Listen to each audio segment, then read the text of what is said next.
कीम साहब, रूबा साहिबा पूछ रही हैं बवासीर की वजह से दर्द बहुत है और मक्कत अंदर नहीं होता। हाँ, मकद अंदर ना होना, कांच की तो मैंने पहले भी कुछ वीडियो में बताए थे, बहुत आसान आसान से टोटके, वो आप देख लें दोबारा उनको।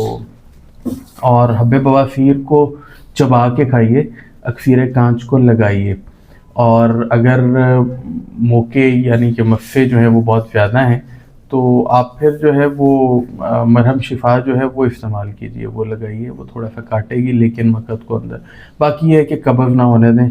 और अगर मतलब आपको लगता है कि ये आपको तकलीफ़ ज़्यादा है या मामला ज़्यादा ख़राब है, तो फिर उसमें बेहतर है कि आप फिर व्हाट्सएप पे रब्ता कीजिए, ताकि फिर आपको आपके हिसाब से स्पेसिफिक चीज़ बताई जा सके।